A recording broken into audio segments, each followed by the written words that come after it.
What's up? Welcome to the Existential Stoic Podcast. This is a quick fix. Today, we're going to talk about dealing with change. I am Danny. As always, I'm here with my buddy Randy. What's up, Hey, Randy? Danny.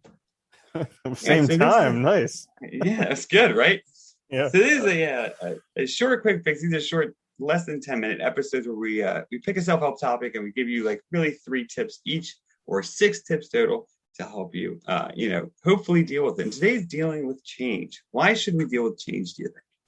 I think we should listen to your reason number one for dealing with change to tell us why we should deal with change. Thanks. I like that. That's a good way to introduce that. All right. So my Yeah. first one is that to exist is to change, and I think realistically we need to keep this in mind, and we need to change our attitude about how we see change and the value of it, because it is only because things change that we are possible, that the things we do are possible, and that we can our circumstances can improve. Right? They can get better, but they can improve because of change as well. Keeping that in mind helps you keep the perspective and to keep change in the right light, I think.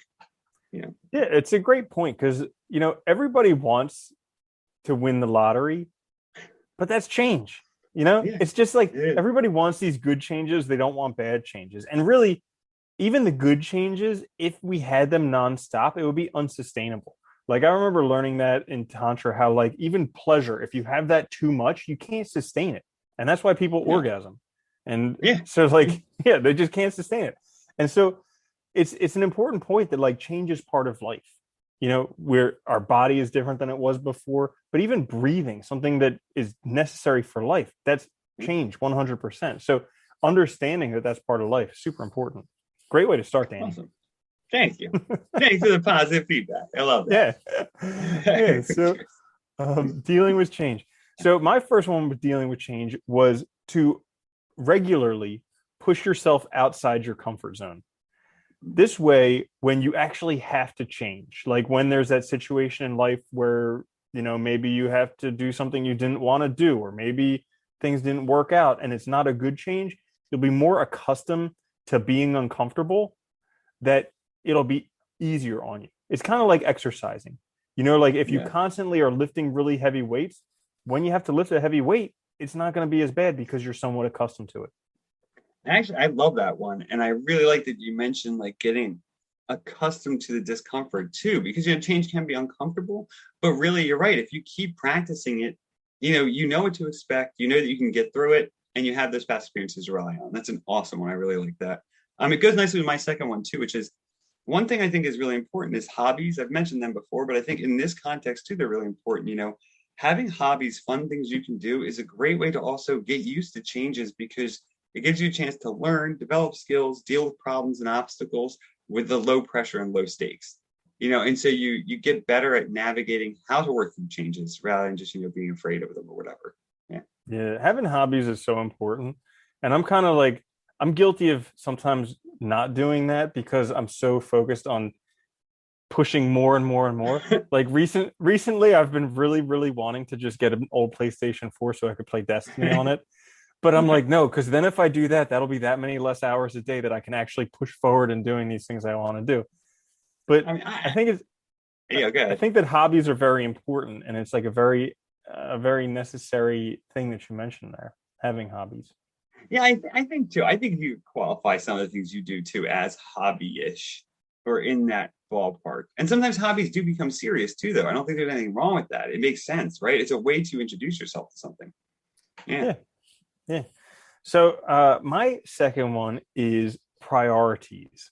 So I think this is important, like priorities and also values similarly, and maybe even prioritizing your values, because this kind of gives you And your an internal sandwiches. guidance. Okay. Exactly. Sandwiches are very valuable. It gives you like an internal guidance system.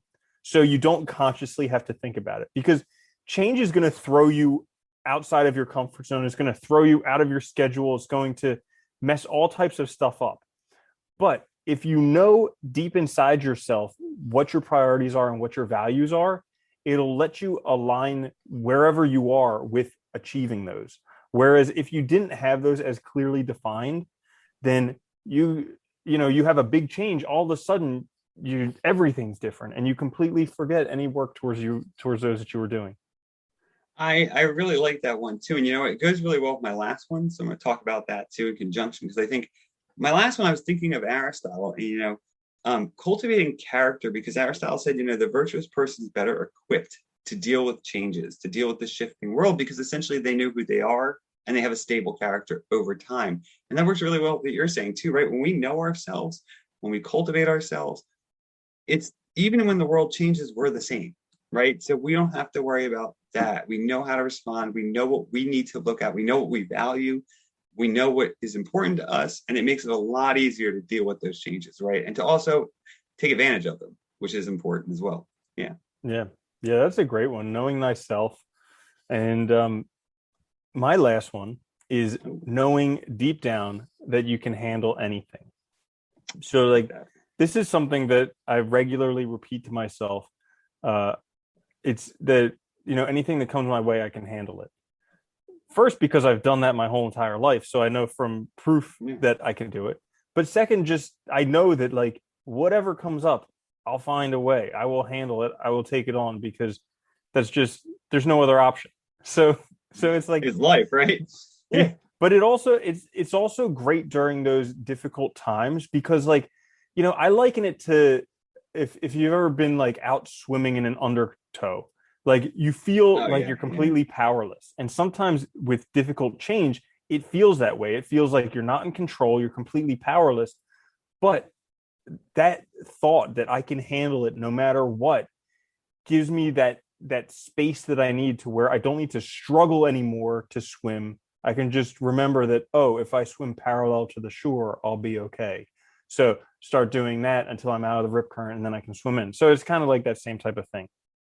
I really like that too because and I like that you said you repeat it to yourself because I think we all need to do that sometimes because we're all very good at like critiquing ourselves at thinking but the fact is we can handle it. We've been alive this long, right? And life is all change. And guess what? You've been dealing with it this whole time. So I love that one. I think it's a great way to end it too, man. Perfect. So that is quick fix tips for dealing with change. The Existential Stoic Podcast. Guys, thanks for listening. Please check us out. You can watch us on YouTube. You can listen on any of the directories or services or whatever for podcasts. Please subscribe. Please like. Please click notifications. Please share with your friends. It helps us out a lot. We will be back next week with a full-length episode and another quick fix. Oh, man, that was a good episode there, Randy. Until then, love you, Danny. Love you too, buddy.